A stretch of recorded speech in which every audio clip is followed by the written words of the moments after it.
नमस्कार। मैं doctor Himanshu bore से बात कर रहा हूँ। मैं इंग्लैंड में गायनेकोलॉजिस्ट, ऑब्स्टेट्रिशियन और आईवीएफ स्पेशलिस्ट बतौर काम करता हूँ और आप सबका हमारे यूट्यूब चैनल पर बहुत बहुत स्वागत है। आपने हमारे नए ऐप के बारे में सुना ही होगा। इसका नाम है नारी, NAREE, और ये गूगल स्टोर पर एंड्रॉयड फ़ोन्स के लिए उपलब्ध है और ये महीने की आखिर तक आईफोन के लिए भी उपलब्ध हो जाएगा। तो आज हम बात करेंगे उम्र के अनुसार होने वाली औरतों की स्वास्थ्य समस्याओं के बारे में। तो वर्ल्ड बैंक के अनुसार हिंदुस्तान में औरतों की संख्या लगभग 50 करोड़ है और इन सब का ख्याल रखना हम सब की जिम्मेदारी है। मेरा एक पसंदीदा वाक्य है, वो कहता है कि हेल्थी वुमन हेल्थी नेशन, मतलब स्वस्थ नारी स्वस्थ देश। जिन जिन देशों ने उनके फीमेल पॉपुलेशन के हेल्थ पर फोकस किया है उनकी हमेशा ही अच्छे से प्रगति हुई है। तो ये जो समस्याएं होती हैं ये काफ़ी वाइड रेंज होती है। अब हिंदी मेरी पहली भाषा नहीं है तो मैं पूरी कोशिश करूँगा कि हिंदी शब्दों का ही प्रयोग करूँ, लेकिन अगर किसी कारणवश मुझे अंग्रेज़ी का इस्तेमाल करना पड़ता है तो कृपया मुझे माफ़ करें। तो हमारे यहाँ पे स्वास्थ्य को लेकर शिक्षा एवं जागरूकता का काफ़ी अभाव है। थोड़ी थोड़ी चीज़ें बदल रही हैं, लेकिन उनकी जो गति है वो अभी भी उतनी नहीं हुई है कि हम 50 करोड़ लोगों का ख्याल रख सकें। दूसरा हमारा इशू ये है कि अभी ज़्यादातर लोग सोशल मीडिया, व्हाट्सएप का इस्तेमाल करते हैं और इन सब जगहों पर कई बार आपके स्वास्थ्य के लिए कुछ इन्फॉर्मेशन आती है और ये जो इन्फॉर्मेशन होती है इसका कई बार सोर्स जो होता है वो ऑथेंटिक नहीं होता है। तो इसकी वजह से ये जो इन्फॉर्मेशन आप के पास आती है उसका आपको फ़ायदा होने की बजाय नुकसान होने का ज़्यादा चांस हो सकता है। दूसरे हमारे इश्यूज़ है कि जेंडर डिस्क्रिमिनेशन, कि भाई लड़का और लड़की को हम काफ़ी लोग समान नहीं मानते, तो उनके लिए जो अपॉर्चुनिटीज़ होती है, जो हेल्प अवेलेबल होती है वो हमेशा से बराबर नहीं होती है। लेकिन जैसे मैंने पहले कहा कि चीज़ें थोड़ी थोड़ी बदल रही है, लेकिन उनकी गति अभी तक उतनी नहीं है जितनी हम चाहते हैं। और दूसरा है कि लैक ऑफ हेल्थ फैसिलिटीज़, मतलब अगर किसी को स्पेशलिस्ट की ज़रूरत है तो वो हमेशा वहाँ पर होगा या नहीं ये कहा नहीं जा सकता। तो 10 से 19 साल तक, तो इसको मेडिकल भाषा में एडोलेसेंस या टीनेज ईयर्स कहा जाता है। तो इसमें क्या समस्याएं हो सकती है? तो मेंस्ट्रुअल इश्यूज़, मतलब जो मासिक धर्म होता है उसके जो प्रॉब्लम होते हैं वो सारे प्रॉब्लम्स। तो इसमें प्रॉब्लम हो सकता है कि भाई आपकी उम्र हो गई है लेकिन फिर भी महीना नहीं आया है, ब्लीडिंग नहीं हुई है, या फिर जो अगर ब्लीडिंग है वो इरेगुलर है या हेवी है, या माफ़ कीजिएगा काफ़ी दर्द होता है। दूसरा होता है कि भाई न्यूट्रिशनल डिफिशिएंसीज, मतलब हमारा जो खाना है वो संतुलित नहीं है, तो उसमें काफ़ी सारे डिफिशिएंसीज हो सकती है। जैसे आयरन डेफिशिएंसी एनीमिया, जिसको रक्तक्षय बोलते हैं, मतलब इंडिया में 70% औरतों का हीमोग्लोबिन औसत से कम है। और सादी चीज़ें जैसे कि भी आयरन रिच फूड खाना या फिर आयरन का सप्लीमेंट लेना इस प्रॉब्लम को सॉल्व कर सकता है। और उसकी वजह से जो काफ़ी सारे प्रॉब्लम आगे जाके हो सकती है उनका भी निवारण हो सकता है।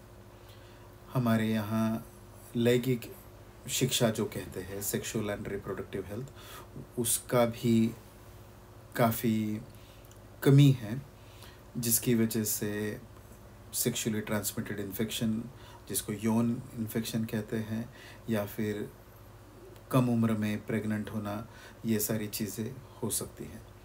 अभी भी हमारे यहाँ काफ़ी सारी जगह हैं जहाँ पे लड़कियों की शादी जल्दी हो जाती है, जहाँ पे वो फिज़िकली मेंटली प्रिपेयर नहीं होती प्रेग्नेंट होने के लिए, लेकिन फिर भी वो प्रेग्नेंट होती है, और जिसकी वजह से जच्चा बच्चा दोनों की स्वास्थ्य को और कभी कभी जान को भी खतरा हो सकता है। और ये सारी चीज़ें जो कम उम्र की लड़कियां हैं, उनके आरोग्य को या उनके स्वास्थ्य को हानि पहुंचा सकती है। 20 से 44 साल तक कि भाई मेंटली फिज़िकली आप प्रिपेयर नहीं हो प्रेग्नेंट होने के लिए, आप फिर भी प्रेग्नेंट होते हो, तो उसकी वजह से मैंने जैसे पहले ही कहा कि जच्चा बच्चा दोनों को नुकसान हो सकता है। इनफर्टिलिटी मतलब जहाँ पे प्रेग्नेंट होने में तकलीफ़ होती है, और अभी औसतन 7 में से 1 कपल को ये प्रॉब्लम होती है। जैसे मैंने पहले कहा कि एजुकेशन और लैक ऑफ फैसिलिटीज़ की वजह से अगर कोई बिना चाहे प्रेग्नेंट हो जाता है, या फिर उसको अबॉर्शन कराना है, तो उसके लिए फैसिलिटीज़ नहीं हैं, तो उसकी वजह से दे गो फॉर अनसेफ अबॉर्शंस, जिसकी वजह से उनके स्वास्थ्य को हानि पहुंच सकती है। खाना अगर संतुलित नहीं है तो उसकी वजह से काफ़ी सारे डिफिशिएंसीज होती है इस उम्र में। जो औरतें हैं जिनकी काफ़ी सारी डिलीवरीज हुई है, या डिलीवरी के दौरान कुछ कॉम्प्लिकेशन हुआ है, तो उनको आगे चलकर यूरोगाइनेकोलॉजिकल इश्यूज़ जैसे यूरिनरी लीकेज वगैरह की प्रॉब्लम हो सकती है। और इस उम्र में gender based violence, domestic violence जैसे प्रॉब्लम्स भी हो सकते हैं।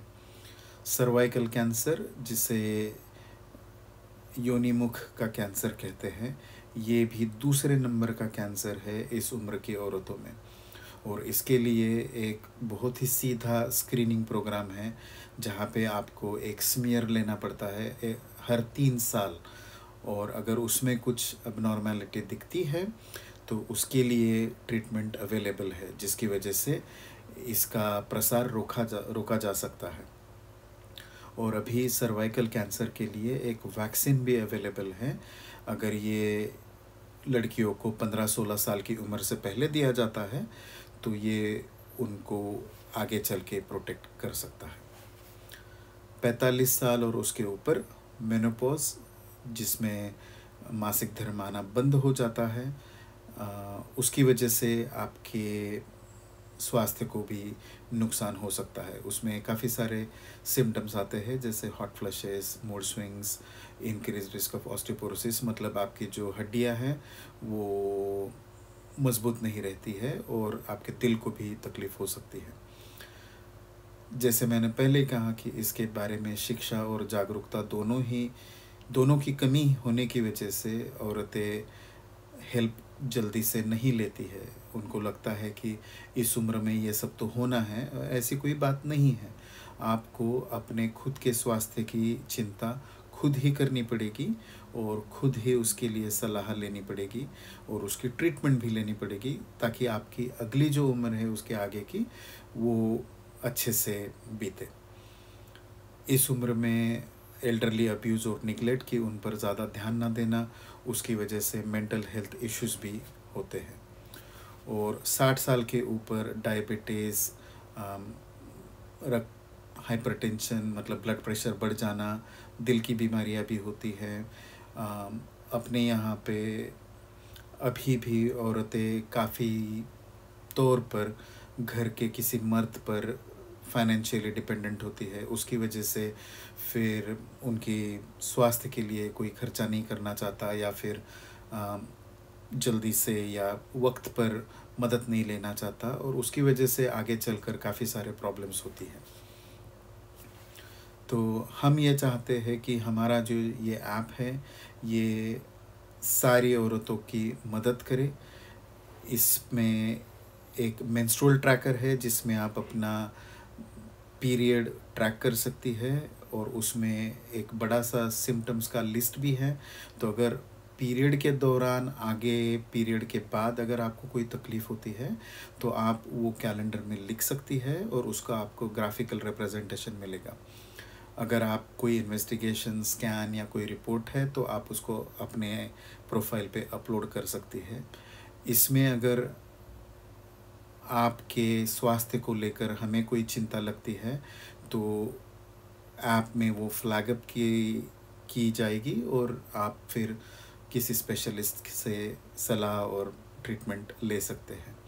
इसमें काफ़ी सारे वीडियोस होंगे जिसमें आपको एविडेंस बेस्ड एजुकेशन और इन्फॉर्मेशन मिलेगा और आपके सारे हेल्थ रिकॉर्ड एक ही जगह पर उपलब्ध होंगे।